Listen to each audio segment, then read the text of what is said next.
Good morning, students. Today we are going to learn about History, Unit 4, Part 2. Introduction. In the Part 1 video, we learned Zoroastrianism, Taoism, Buddhism, and Jainism. Today we learn other heterodox sect. First topic, Ajivika. The period that produced Buddhism and Jainism also witnessed the birth of a sect known as Ajivika. Its founder was Kosala, a friend of Mahavira. For some time they were together. Later, Kosala moved away and founded the Ajivika sect. As an atheistic sect, Ajivikas rejected an karma theory which postulated that the condition of man is determined by their past action. Three Tamil texts, the Manimekalai of Buddhists, the Nilagesi of Jains, and the Sivanyana Siddhar of Saivists, contain the outlines of Ajivika doctrine. Next topic, ganasangas. There were two distinct forms of government at the time of Mahavira and Buddha: monarchical kingdom and clan oligarchies are ganasangas. The ganasangas provided a polity alternative to the kingdoms. Vedic rituals and the rules of Varna were not followed. The ganasangas had only two strata: the Kshatriya Rajakula, ruling families, and the Dasa Karmakara, the slaves and laborers. Next topic, rise of kingdoms. The 6th century BC witnessed the establishment of kingdoms, oligarchies, and chiefdoms, as well as the emergence of towns.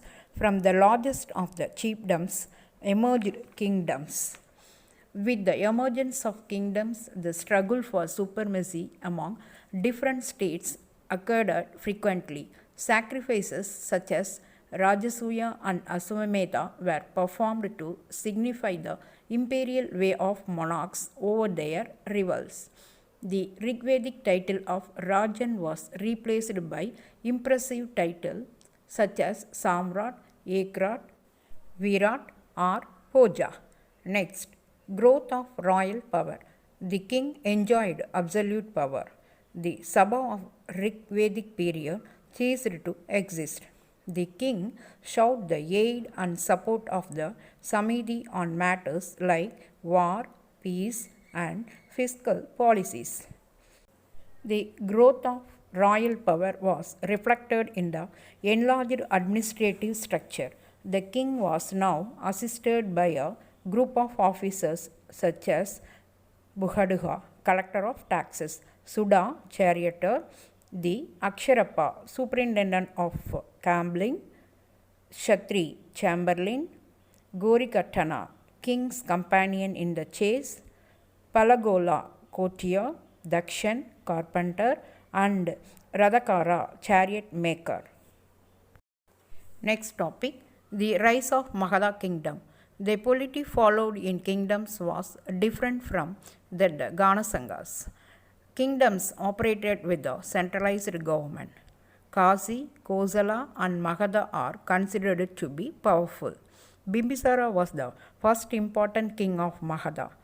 Through matrimonial alliances with the high status Lichavi clan of Vaisali and the ruling family in Kosala, Bimbisara went on to conquer Anga, thereby gaining access to the Ganges Delta. Bimbisara succeeded in establishing a comprehensive structure of administration.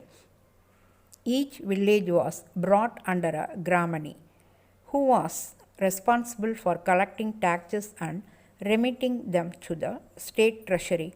Officers appointed to measure the land under civilization and access the value of crop were to assist the Gramani in his task.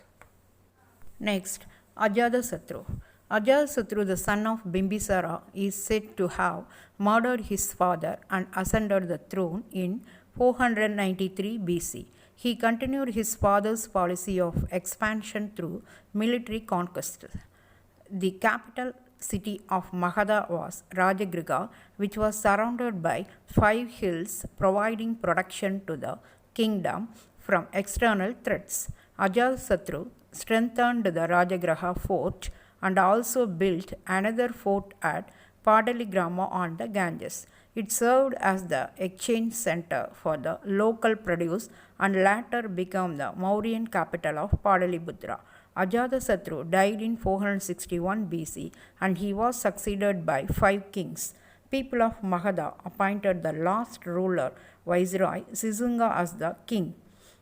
After ruling nearly for half a century, the Sisunga dynasty lost the kingdom to Mahabhatmananda, who founded the Nanda dynasty. The Nandas were the first of non-Kshatriya dynasties to rule in northern India.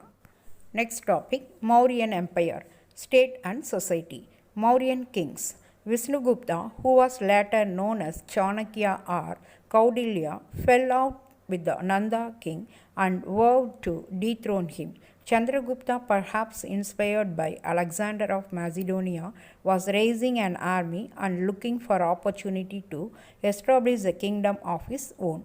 On hearing the news of Alexander's death, Chandragupta stirred up the people and with their help drew away the Greek garrison that Alexander had left at Taxila. During Chandragupta's reign, Seleucus, the general of Alexander, who had control over countries from Asia Minor to India, crossed the Indus only to be defeated by Chandragupta. According to Jaina tradition, towards the end of his life, Chandragupta, who had by now become an ardent follower of Jainism, abdicated his throne in favor of his son Bindusara. Next, Bindusara, during his rule, succeeded in extending the Mauryan Empire up to Karnataka. At the time of his death, a large part of subcontinent had under Mauryan suzerainty.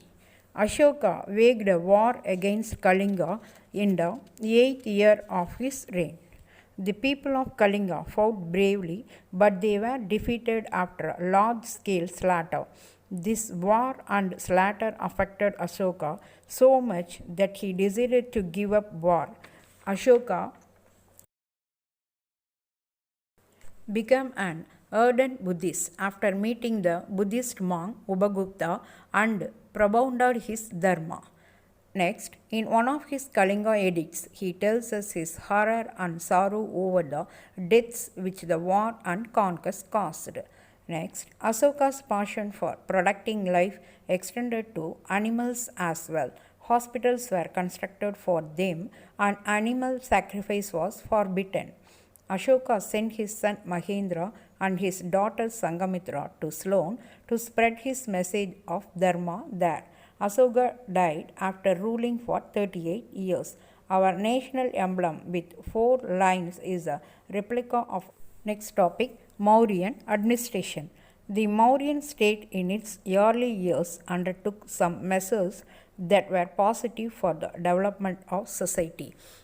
The king, as the head of the administration, was assisted by a council of ministers. There were Mahamantriyas who functioned as secretaries to the ministers. 6 committees with 5 members each carried on their duties under him. Like the city or town administration, the military department was also managed by a board of 30 members split into 6 committees with 5 members in each of them. New cities such as Kausambi, Bita, Vaisali and Rajagiraha had sprung up in the Doab region. Next topic, educational centers. Monasteries and temples served the purpose of imparting education. Nalanda was a great monastery built by the Mauryan Empire. Educational centers offered Buddhist and Vedic literature, logic, grammar, medicine, philosophy and astronomy. Even the science of war was taught. Nalanda became the most renowned seat of learning in course of time. It was supported by the revenues of 100 villages. No fees were charged to the students and they were provided free board and lodging. Thank you students. I hope you will understand this lesson.